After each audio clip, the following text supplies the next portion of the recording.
کوئی شخص یقین کے ساتھ نہیں کہہ سکتا کہ اب حالات کا کیا رخ ہوگا، اس لیے کہ ظاہر بات ہے قرآن مجید میں مستقبل کے بارے میں خود حضور سے کہلوایا گیا، وَإِنْ أَدْرِي أَقَرِيبٌ أَمْ بَعِيدٌ مَا تُوعَدُونَ۔ لوگوں مجھے معلوم نہیں ہے کہ جس بات کی تمہیں خبر دی جا رہی ہے وہ قریب آ چکا ہے یا دور ہے۔ وَإِنْ أَدْرِي لَعَلَّهُ فِتْنَةٌ لَكُمْ وَمَتَاعٌ إِلَىٰ حِينٍ، اور میں نہیں جانتا، ہو سکتا ہے اللہ کچھ اور مہلت دے دے تمہیں، اور کچھ اور آزمائش جو ہے اس کے لیے تمہارے لیے کوئی اور مہلت عطا فرما دے، ہو سکتا ہے۔ تو میں بھی کسی دعوے سے نہیں کہہ رہا، لیکن دو امکانات ہیں۔ امکان نمبر ایک کیا ہے؟ ابھی عالم اسلام کا ایک سالڈ بلاک ہے جو یہودی ورلڈ آرڈر کی نگاہوں میں کھٹک رہا ہے۔ میں کھٹکتا ہوں دل یزداں میں کانٹے کی طرح۔ اگرچہ ان کی اسٹریٹجی کیا ہے، ایک ایک کر کے ان کے حصے بکھرے کر کے تیا پانچا کرو۔ ابھی وہ بلاک کون سا ہے؟ ایران ہے، افغانستان ہے، پاکستان ہے، اور روسی ترکستان سے آزاد ہونے والی جو ریاستیں ہیں، یہ ایک سالڈ بلاک۔ یہ عجمی مسلمان عربی نہیں، عربی گئے، یہ نوٹ کر لیجئے، اس لیے کہ عربوں کو اللہ نے فضیلت دی تھی، محمد ان میں سے تھے صلی اللہ علیہ وسلم، یہ رتبہ بلند ملا جن کو مل گیا۔ لیکن ساتھ ہی اللہ نے دھمکی بھی دے دی تھی سورہ محمد میں، ان تتولوا یستبدل قوما غیرکم، اگر تم پیٹھ دکھا دو گے اس مشن کو جو ہم نے تمہارے حوالے کیا ہے، تمہیں ہٹائیں گے، کسی اور کو لے آئیں گے۔ اور یہ بات ہو چکی ہے 13ویں صدی عیسوی میں، 1258 میں جب سقوط بغداد ہوا ہے، عربوں کے ہاتھ سے عالم اسلام کی قیادت چھین لی گئی، معزول کر دیا۔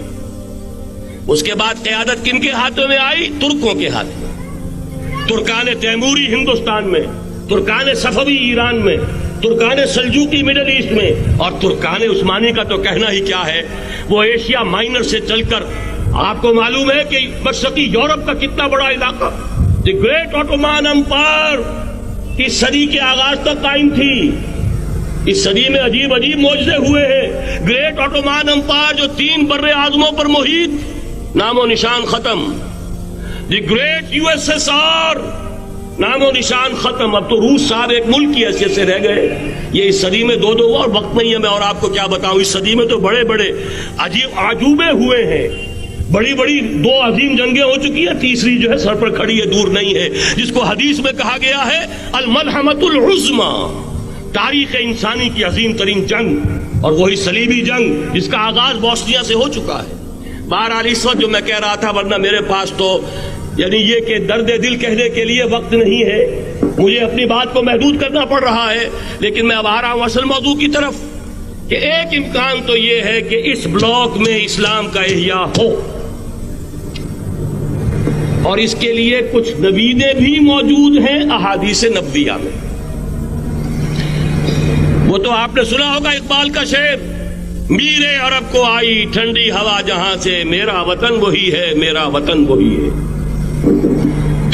حدیث میں آتا ہے یخرج ناس من المشرق یؤتون للمہدی، یعنی سلطان ہی، مشرق سے فوجیں نکلیں گی کہ جو کہ مہدی کی حکومت قائم کریں گی، اور یہ ہوں گے حضرت فاطمہ کی نسل ہی سے رضی اللہ تعالی عنہا، لیکن عالم عرب کے اندر پھر ایک طاقت بن کر ابھریں گے، باطل کی قوتوں کے خلاف جہاد کریں گے، لیکن ان کو مدد آئے گی 2 طرف سے، ایک زمینی مدد آئے گی مشرق سے، ایک آسمانی مدد آئے گی، عیسیٰ ابن مریم کا نزول، حضرت مسیح علیہ الصلوۃ والسلام جو زندہ آسمان پر اٹھائے گئے تھے نازل ہوں گے، اور در حقیقت ان 2 مددوں کے نتیجے میں پھر یہود کا قلع قمع ہوگا، اور یہی گریٹر اسرائیل ان کا گریٹر گریو یارڈ بن کر رہے گا، عظیم تر قبرستان بن کر رہے گا۔ اس کی بڑی واضح حدیثیں موجود ہیں، اس کی بڑی تفصیلی خبریں موجود ہیں، یہ احادیث کی کتب کے اندر، بدقسمتی سے ہماری اس کی طرف توجہ نہیں۔ ایک تو یہ ہو سکتا ہے، اسی طریقے سے ایک اور حدیث ہے، یخرج من خراسان رایات سود، اور یہ مسلم شریف کی روایت ہے، نوٹ کیجئے گا، نہیں ترمذی شریف کی روایت ہے، یخرج من خراسان رایات سود لا یردها شیء حتی تنصب بإیلیا، اور خراسان حضور کے زمانے میں آج کے افغانستان کا نام تھا، جتنا خون یہاں پر خلوص کے ساتھ دیا گیا ہے اس کی مقدار بھی کم نہیں ہے. یہاں سے خیر برآمد ہوگا. اور دوسری بات اپنے بارے میں نوٹ کر لیجئے, یہ پاکستان, بچا کھچا Pakistan, what remains of Pakistan, یہ اصل میں ہے کیا؟ مولانا بہت خوبصورت انداز میں فرما رہے تھے یہ 313 نہیں تھے, اسلام تھا. اسی طرح نوٹ کیجئے پاکستان نہیں ہے, 4 صدیوں کی تجدیدی مساعی کا حاصل ہے. آپ نے کبھی نوٹ کیا ختم نبوت کے بعد اب سب سے اونچا منصب کس کا ہے؟ مجددین. سنن ابی داؤد کی روایت, ان اللہ یبعث فی هذه الامہ علی راس کل 100 عام من یجدد لها دینها. اور نوٹ کیجئے کوئی بات ہے 1000 برس تک سارے مجدد عالم عرب میں پیدا ہوئے. جیسے ہی دوسرا 1000 سال شروع ہوا, الف ثانی کا مجدد اعظم شیخ احمد سرہندی کہاں تھا؟ صنم خانہ ہند میں. حاضر ہوا میں شیخ مجدد کی لحد پر, وہ خاک کے ہے زیر فلک مطلع انوار, گردن نہ جھکی جس کی جہانگیر کے آگے, جس کے نفس گرم سے ہے گرمی آرات. وہ پھر 12ویں صدی کا مجدد اعظم امام الہند شاہ ولی اللہ دہلوی, 13ویں صدی کا مجدد اعظم سید احمد بریلوی, اس کے خون کا امین اور اس کے ساتھ کے شہداء کے خون کا امین, ان کے جسموں کا امین آپ کا خطہ ہزارہ, آپ کا خطہ سوات, اس میں ان کی جانیں ہیں جو دی گئی ہیں. اور وہ نہایت میں آپ سے عرض کر دوں دور صحابہ کے بعد اتنا خالص اسلامی جہاد پوری مسلمان تاریخ میں نہیں ملے گا جتنا وہ تحریک شہیدین کا. 14ویں صدی ہجری میں شیخ الہند جیسا مجاہد اعظم کہ انگریز نے گرفتار کر کے قید بھی کیا ہے, تو کہاں ہندوستان میں نہیں, کہاں جزیرہ سائرس, کیا نام تھا, مالٹا, جزیرہ مالٹا بحر روم میں. اقبال کے نفس سے ہے لالے کی آگ تیز, ایسے غزل سرا کو چمن سے نکال دو. کہیں ہندوستان کی کسی جیل میں ہوا تو شاید اس کے نفس کی گرمی ہی سے کوئی حرارت پیدا ہو جائے. اور اسی صدی میں 14ویں صدی ہجری میں اقبال جیسا مفکر, اسی 14ویں صدی ہجری میں مودودی جیسا مصنف, اسی 14ویں صدی ہجری میں مولانا الیاس جیسا مبلغ رحمہم اللہ, عظیم شخصیتیں. آج پورے عالم اسلام میں آپ کو تبلیغی دوست ملیں گے. یہ کہاں سے شروع ہوئی تحریک؟ دہلی کی ایک چھوٹی سی مسجد سے. وہ مسجد بنگلے والی اب تو بڑی عالیشان ہو گئی ہے, جب وہاں شروع ہوا تھا کام بڑی چھوٹی سی مسجد. یہ سارے کام یہاں کیوں ہوئے؟ پورا عالم اسلام آزاد ہوا, کہیں نعرہ اسلام کا نہیں لگا, کہیں عرب قومیت پر, کہیں کسی اور عصبیت پر تحریکیں چلی ہیں. صرف تحریک پاکستان تھی کہ پاکستان کا مطلب کیا؟ لا الہ الا اللہ. کوئی سبب ہے کہ یہاں قرارداد مقاصد پاس ہوئی, حاکمیت اللہ کی ہے, کہ اکبر نام لیتا ہے خدا کا اس زمانے میں. یہ سارا ماضی سامنے رکھیے اور حضور کی دی ہوئی پیشن گوئیوں کا مستقبل سامنے رکھیے. ان دونوں سے ثابت ہوتا ہے اس خطہ ارضی سے کچھ ہونا ہے. میں عالم عرب کے بارے میں تو یقین سے کہہ رہا ہوں, احادیث نبیہ سے صاف ظاہر ہے. ویل للعرب من شر قد اقترب, عربوں کے لیے ہلاکت ہے. حدیث میں آتا ہے کہ ایک شخص کے 100 بیٹے ہوں گے تو 99 مر جائیں گے, ایک بچے گا. سب سے بڑے مجرم وہ ہیں. ان کی مادری زبان میں اللہ کا کلام, اور انہوں نے اللہ کے کلام کے پیچھے اپنے آپ کو نہیں لگایا, اسے اپنا امام نہیں بنایا. کہتے ہیں وَجْعَلْهُ لَنَا إِمَامًا وَنُورًا وَهُدًى, اسے ہمارا امام بنا دے. تم بناؤ گے تو بنے گا نا امام. بنانے کو تیاری تھی, دعائیں مانگ رہے ہیں بڑی لمبی لمبی, 1 گھنٹے کی دعا جو ہے حرمین کے اندر مانگی جا رہی ہے تراویح کے بعد اور ختم قرآن کے بعد. یہ دعائیں تمہارے منہ پر دے ماری جاتی. ہو کون تم؟ لستم علی شیء حتی تقیموا التوراۃ والانجیل وما انزل الیکم من ربکم. اے نبی کہہ دیے اہل کتاب سے, تمہاری کوئی حیثیت ہماری نگاہ میں نہیں ہے جب تک کہ تورات اور انجیل کو قائم نہیں کرتے. یہی بات اپنے بارے میں سمجھیے. یا اہل القرآن لستم علی شیء حتی تقیموا القرآن, جب تک قرآن کے نظام کو قائم نہیں کرتے تمہارا منہ نہیں ہے کہ ہم سے دعا کرو, دفع ہو جاؤ. تم پڑھو قنوت نازلہ, کوئی اثر نہیں ہوگا. ڈھاکہ فال ہو گیا, روتے رہے, چیخ چیخ کر پکارتے رہے, حرمین میں پکارتے رہے. سنا اللہ نے؟ ابھی مرا ہے وہ جگجیت سنگھ اروڑا، جس کے سامنے یوت الجزیۃ یدیم وہم صاغرون، آپ کے جرنیل ٹائیگر نے اپنا جو ہے ریوالور پیش کیا تھا۔ جگجیت سنگھ اروڑا یہی کا تھا، گجرانوالے کا۔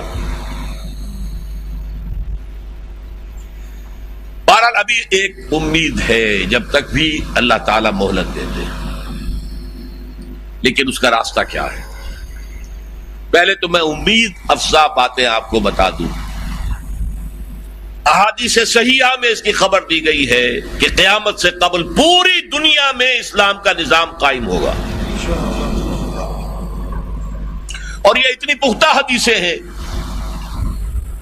کہ جو شخص ان کو پڑھ کر بھی شک کرے اس بات میں سمجھتا ہوں اس کا ایمان حضور پر نہیں ہے صلی اللہ علیہ وسلم۔ میں پڑھ نہیں سکتا، وقت نہیں ہے اتنا، لیکن ہم نے نوید خلافت کے نام سے 4 ورقہ بہت لاکھوں کی تعداد میں شائع کیا ہے۔ غلطی ہوئی ہے، آج بھی مجھے لے آنا چاہیے تھا 200-400 آپ کو تقسیم کرنے کے لیے۔ دوسرے اشارے ہیں۔ یہ پہلی بات تو ایسی ہے 100% کہ جس میں شک نہیں مجھے، جتنا مجھے یقین ہے کہ مجھے موت آئے گی، اور جتنا مجھے یقین ہے کل صبح سورج طلوع ہوگا، اتنا ہی یقین ہے کہ پوری دنیا پر اللہ کے دین کا غلبہ ہوگا۔ اس وقت یہودی اور عیسائی اسلام کو مٹانے پر تل گئے۔ عیسائی یہودیوں کے اعلی کار ہیں، اصل جو یوز کر رہے ہیں انہیں وہ یہودی زائنسٹ، اور یہودیوں کا اصل اعلی کار ویسٹ، وائٹ اینگلو سیکسن پروٹیسٹنٹس، برطانیہ کے لوگ اور یو ایس اے کے پروٹیسٹنٹس، جنہیں کہا جاتا ہے کرسچین زائنسٹ۔ یہ زائنسٹ ہیں، یہودی ہیں اگرچہ عیسائی ہیں، یہ تلے ہوئے ہیں اسلام کو ختم کرنے میں۔ اقبال نے کہا ہے دنیا کو ہے پھر مار کا روح و بدن پیش، تہذیب نے پھر اپنے درندوں کو ابھارا، اللہ کو پامر دیے مومن پہ بھروسہ، ابلیس کو یورپ کی مشینوں کا سہارا۔ وہ مقابلہ آنے والا ہے، اور اس میں آخری غلبہ اسلام کو ہوگا۔ اس کے لیے پہلے کسی عرب سے مشرقی علاقے کے اندر نظام خلافت قائم ہوگا۔ حضور کی یہ حدیث بھی ہے کہ مجھے ہندوستان کی طرف سے ٹھنڈی ہوا آ رہی ہے۔ اقبال نے کہا میرے عرب کو آئی ٹھنڈی ہوا جہاں سے، میرا وطن وہی ہے، میرا وطن وہی ہے۔ اور حدیث میں آیا ہے یخرج الناس من المشرق یؤطئون للمہدی یعنی سلطان۔ کسی مشرقی ملک میں اسلام کا نظام قائم ہوگا اور وہاں سے فوجیں آئیں گی جو عرب میں حضرت مہدی کی حکومت قائم کریں گے۔ حضرت مہدی کا ظہور تو وہی ہوگا عرب میں، لیکن عرب کھوکھلے ہو چکے، عیاشیوں کی وجہ سے ختم ہو چکے، ان میں دم نہیں ہے۔ فوجیں جائیں گی کسی مشرقی، اب مشرق میں کون ہے؟ ایران ہے، وہ خلافت کا قائل ہی نہیں، وہ تو امامت کے قائل ہیں۔ پھر افغانستان ہے، پھر پاکستان ہے۔ یہ ہے وہ خطے کہ جہاں سے انشاءاللہ خلافت کا نظام دوبارہ ابھرے گا اور یہیں سے پھر پھیلے گا۔ یہ چاہتے ہیں کہ اللہ کے نور کو اپنے منہ کی پھونکوں سے بجھا دیں۔ بش تلا ہوا ہے، اسرائیل تلا ہوا ہے، یورپ تلا ہوا ہے۔ اسلام کو ہم ختم کریں گے۔ اسلام کو مذہب کی حیثیت سے ختم نہیں کرنا چاہتے، رہو نماز پڑھو روزہ رکھو، ہمیں کوئی اعتراض نہیں، لیکن اسلام کا سیاسی نظام، اسلام کا معاشی نظام، اسلام کا سماجی نظام، nothing doing, there can be no compromise، ہمیں ختم کر کے رہے۔ الیکشن کے ذریعے سے نہیں ہوگی، حضور الیکشن کے ذریعے سے حکومت نہیں بنا سکتے تھے، بلکہ آیت اللہ خمینی الیکشن کے ذریعے سے قیامت تک ایران کے اندر وہ حکومت نہیں بنا سکتا تھا، وہ انقلاب ہوتا ہے، جانے دینی پڑتی ہے اس کے بغیر۔ میں نے کہا کہ یہ تو اللہ کے ہاتھ میں ہے، اب یہ کہ کرنا کیا چاہیے، یہ ہے میری تقریر کا آخری حصہ۔ دیکھیے ذوالفقار مرزا نے جو کچھ کہا اور سید قائم علی شاہ نے. میں خوشائند سمجھتا ہوں کہ طالبانائزیشن اور ہے، اسلامائزیشن اور ہے. ٹھیک ہے، چلی آواز مکے اور مدینے. طالبانائزیشن کے اندر کچھ بغیر تعلیم یافتہ، کچھ جذباتی، اس طرح کے لوگ بھی ہیں جن میں انتہا پسندی بھی ہے، جیسے کہ میں پہلے بیان کر چکا ہوں. افغانستان میں ہوا ہے، افغانستان کے اندر بھی رفتہ رفتہ وہ اپنی چیزوں سے نکل رہے تھے، نکل جاتے ہیں، لیکن موقع نہیں دیا گیا. نب دی ایول ان دی بڈ ختم کر دیا گیا. اسی طرح ہمارے سرحدی صوبے میں جیسا کہ میں بتایا 3 قوتیں برسرکار ہیں. ہو نوز اٹ، کون کیا کہے. لیکن بہرحال یہ کہ پہلی بات یہ، اسلام اور پاکستان لازم و ملزوم ہیں. یہاں اسلام آئے گا تو یہ ملک رہے گا، نہیں آئے گا تو ختم ہو جائے گا. اس میں کوئی شک نہیں. میری 2 کتابیں پڑھ لیجیے اگر اللہ توفیق دے، ہمت دے. اسلام اور پاکستان، یہ سن 67-68 کی تحریریں میری ہیں. جینیسس آف پاکستان کیا تھا، how Pakistan came into existence. پھر یہ کہ میں نے استحکام پاکستان کے نام سے سن 85 کے اندر کتاب لکھی ہے. یہ دونوں کتابیں پڑھی ہیں. پاکستان کا کوئی جواز نہیں اگر یہاں اسلام نہ آئے، اور واقعتاً ہم جواز کھو چکے ہیں. یہ تو اللہ تعالیٰ ہمیں مہلت دے رہا ہے. لیکن اب یہ سمجھ لیجئے، یہ اللہ تعالیٰ کی طرف سے ایک خاص مہلت ہے، اور شاید آخری مہلت ہے جو ہمیں مل رہی ہے. یہاں اسلامائزیشن نہ ہوا تو یہ ملک نہیں رہے گا. میں یہاں آپ کو ایک شعر سنا دوں. ہے تو ایک ایسی شخصیت کا جو کچھ کنٹروورشل بھی ہو گئی، بعد میں بدنام بھی ہو گئی. ایک زمانے میں جماعت اسلامی کے بڑے مخلص کارکن تھے وہ، مولانا کوثر نیازی. انہوں نے ایک بڑا تلخ شعر کہا تھا، اسلام کو اگر تیری فضا راس نہ آئے، اے میرے وطن تجھ کو کوئی آگ لگائے. ہمیں اسلام چاہیے، اور اسلام نہیں آئے گا تو یہ ملک نہیں رہے گا. کوئی زرداری، کوئی نواز شریف اس ملک کی بقا کی ضمانت نہیں دے سکتا. اس کی بقا ہے اگر تو اسلامائزیشن ہے. 61 سال کی ہماری بے وفائی اللہ کے ساتھ کیے ہوئے وعدے کی، اس کا ایک عذاب ادنا ہم جھیل چکے ہیں. 71 یاد کی، سن 71 پاکستان 2 لخت، 93,000 مسلمان پاکستانی بھارت کی قید میں بھیڑوں بکریوں کی طرح ہانک کر لے جائے گئے، ٹرکوں میں بھر بھر کر، جیسے کہ ڈیرہ غازی خان سے بھیڑیں بکریاں آتی ہیں لاہور میں ذبح ہونے کے لیے. کنسنٹریشن کیمپس میں ہمارے ٹائیگر نامی جرنیل نے پیش کیا اپنا ریوالور. کتنے لوگ مارے گئے، کتنا فساد ہوا. مسلمان کے ہاتھوں مسلمانوں کا خون کتنا ہوا. یہ اللہ کا ایک خاص عذاب ہوتا ہے. میں نے وہ آیت آپ کو سنائی تھی، قل هو القادر على ان يبعث عليكم عذابا من فوقكم او من تحت ارجلكم.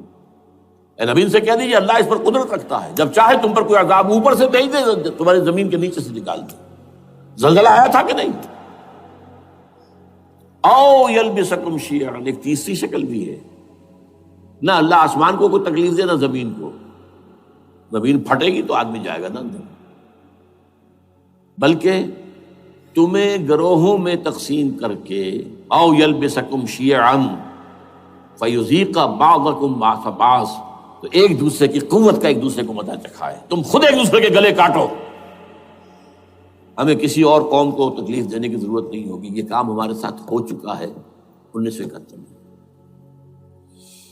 بہرحال اب اس کے بعد بھی تاخیر تو ہماری جو کی تو ہے. اب ہم اس جگہ پر پہنچ گیا کہ شاید اب عذاب الاکبر آنے والا ہے.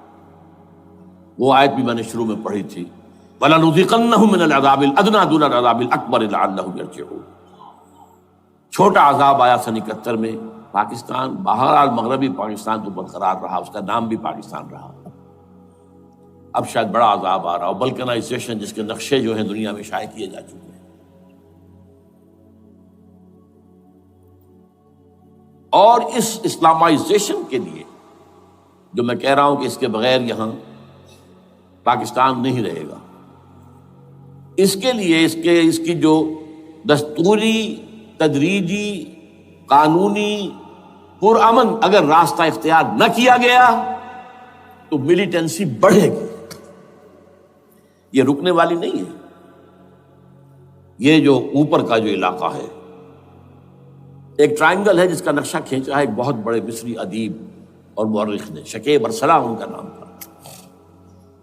انہوں نے کہا ہے کہ یہ پامیر سطح مرتفع جو ہے، پامیر جسے روف آف دی ورلڈ کہا جاتا ہے، اس سے پہاڑوں کے سلسلے نکلتے ہیں، کوئی چین کی طرف چلا گیا، کوئی تبت کی طرف چلا گیا، جو قراقرم ادھر آ گیا پاکستان کی طرف، ہمالیہ آ گیا پاکستان انڈیا کی طرف، ادھر ہندو کش چلا گیا افغانستان میں۔ یہ سب جیسے کہ ایک جو پہیہ ہوتا ہے اس کے جو لگے ہوتے ہیں اسپوکس جنہیں کہتے ہیں۔ اس نے کہا کہ ایک طرف ہمالیہ اور ایک طرف ہندو کش، اس کے درمیان میں جو قوم رہتی ہے، اب نوٹ کر لیجیے، یہ ہمالیہ کا اینڈ جو ہے مغربی، وہ کیا ہے، یہ نتیا گلی وغیرہ اسی کا حصہ ہے، اس کے بعد ختم، دریائے سندھ بہ رہا ہے، لیکن اوپر جا کر وہ ٹرن دیتا ہے رائٹ کو، تو پھر اب وہ قراقرم اور ہمالیہ کے درمیان جاتا ہے، یہاں تک کہ انڈیا سے جو اس کا داخلے کا راستہ آ جاتا ہے۔ لیکن یہ جو ہے، یہ درمیانی راستہ، یہ اصل میں ہندو کش ادھر اور ہمالیہ ادھر، اس کے درمیان جو قوم آباد ہے، اور اس ٹرائنگل کا بیس ہے مالاکنڈ کا پہاڑ، مالاکنڈ، ہمالیہ، ہندو کش۔ اس ٹرائنگل میں جو قوم آباد ہے، شکیب ارسلہ کہتا ہے اگر پوری دنیا میں اسلام کی نبضیں ڈوب جائیں تب بھی یہاں کے لوگوں میں اسلام کی نبض چلتی رہے گی۔ یہ وہ علاقہ ہے جہاں سے پاکستان کے طالبان کا آغاز ہوا، جہاں سے پرامن تحریک چلی تھی، اس کا راستہ روک دیا گیا۔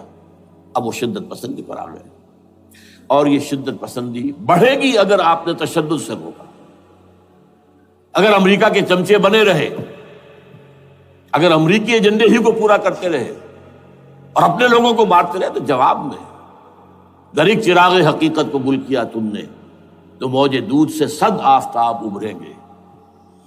یہ اب جو آ رہے ہیں، کہاں سے آ رہے ہیں آپ کے یہ خودکش حملہ آور؟ یہ وہی ان لوگوں کے رشتہ دار ہیں نا جو امریکی بمبارڈمنٹ میں مارے گئے ہیں۔ کتنے ہیں جن کے بچے ختم ہو گئے، بیٹے مر گئے۔ یہ جو ہمارے ہاں ایک کمانڈوز کے کیمپ کے اوپر جو حملہ ہوا تھا اور خودکش بمبار، جس سے کہ شاید 18-19 بہترین آپ کے کمانڈوز ختم ہوئے تھے، وہ کون تھا؟ وہ خود کمانڈو تھا، اندر کوئی اور تو جا ہی نہیں سکتا تھا، یہ کمانڈوز کا کیمپ تھا، اور اس کے میس میں لوگ کوئی جا سکے، وہ خود کمانڈو تھا۔ اس کی بیٹی لال مسجد کے اندر جلی تھی۔ اب آپ اندازہ کیجئے کہ اس کے دل میں جو کھول رہا تھا اس کا جذبہ، اس نے اس کو ٹھنڈا کیا خود جان دے کر۔ تو جان لیجیے، ادھر باجوڑ میں حملہ ہوا تھا، ادھر جو ہے ہماری ملٹری پریڈ کے اوپر حملہ ہو گیا۔ تو یہ بات رکے گی نہیں، اور یہ ظاہر بات ہے کہ اب شمال سے لے کر نیچے تک کی بات ہے۔ وہاں پر بھی میں نے شروع بھی کہا تھا، یہ خطرہ حقیقی ہے، غیر حقیقی نہیں ہے، وہمی اور خیالی نہیں ہے۔ اس لیے کہ اب جو اس علاقے سے جا رہے ہیں ہجرت کر کے کراچی، وہی ان کی جگہ ہے، وہیں پر ان کے رشتہ دار ہیں، محسود ہیں، وزیری فلاں ہے، یہ ہے وہ ہے، وہاں وہ جا رہے ہیں۔ اور وہاں پر بھی ظاہر بات ہے کہ جو کچھ ہو رہا ہے افغانستان میں اور جو کچھ ہو رہا ہے شمال سرحدی صوبے میں، اس کا ایک تسلسل ہوگا۔ میں یہاں یہ عرض کر دوں آپ سے کہ تقریباً 4 سال قبل، بلکہ 4.5 سال، میں انتہائی مایوسی کو پہنچ چکا تھا کہ پاکستان کا وجود باقی نہیں رہے گا۔ میں نے یہی تقریر کی ہے 29 فروری سن 2004 کو، اسی جگہ۔ پاکستان جواز کھو چکا، یہ اسلام کے نام پر تھا۔ ویئر اسلام؟ جو اسلام یہاں وہ تو بھارت میں بھی ہے، وہ تو امریکہ میں بھی ہے۔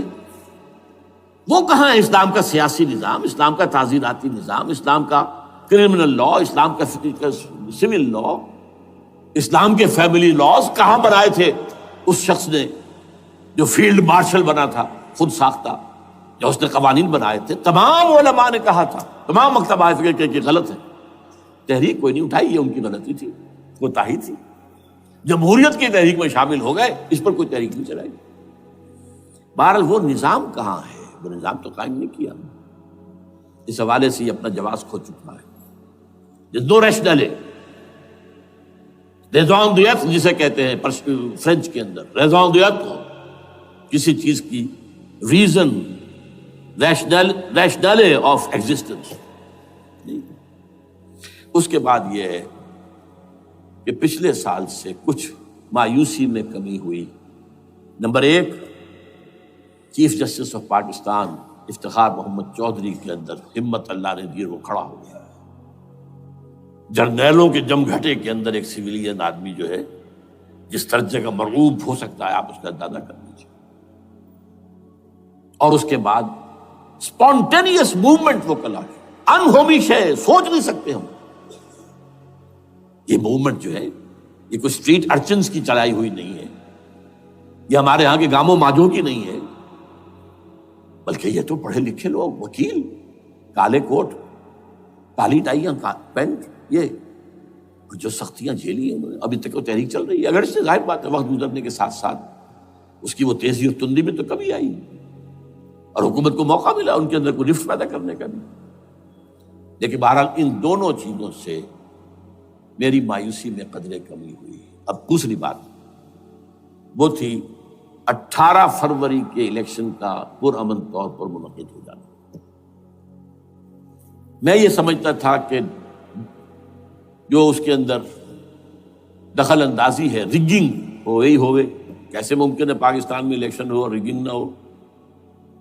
پھر تحریک چلے ہی چلے، کیونکہ تحریک تو چل رہی ہے پہلے سے، صرف اس کے اوپر تیل اور ڈالنا ہے نا،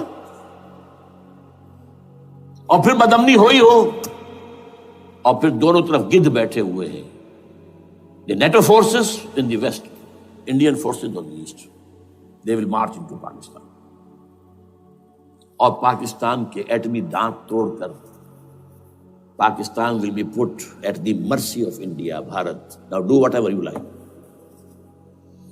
کونڈولیزا رائس کا میں آپ کو بیان سنا چکا ہوں، پاکستان کے مستقبل کا فیصلہ امریکہ اور بھارت بھی کرتا۔ بہرحال اب تیسری جو امید ہوئی ہے کہ کل پرسوں میں جو ہوئی ہے، کولیشن جو ہے یہ ناکام ہوتی نظر آ رہی تھی، لیکن یہ کہ صدر کے مواخذے پر یا صدر کے خلاف جو ایک کارروائی ہو رہی ہے، اللہ کرے کہ وہ پوری ہو جائے، یا اس سے بھی بہتر ہے کہ وہ خود ہی استعفیٰ دے کر دفع ہو جائے۔ بہرحال یہ کہ اس سے بھی کچھ امید کا پہلو جو ہے پیدا ہوتا ہے۔ اب یہاں اسلامائزیشن کا پرامن، تدریجی اور اسلام اور دستوری اور قانونی طریقہ کیا ہے؟ وہ طریقہ کیا ہے؟ 1949 اور 50 میں جو عمل شروع ہوا تھا، جو اس کے بعد سے آج تک جو ہے ختم ہو گیا، اس کو اثر دور شروع کیا جائے، دوڑ پیچھے کی طرف اے گردش ایام کی۔ 49 میں کیا ہوا تھا؟ قرارداد مقاصد،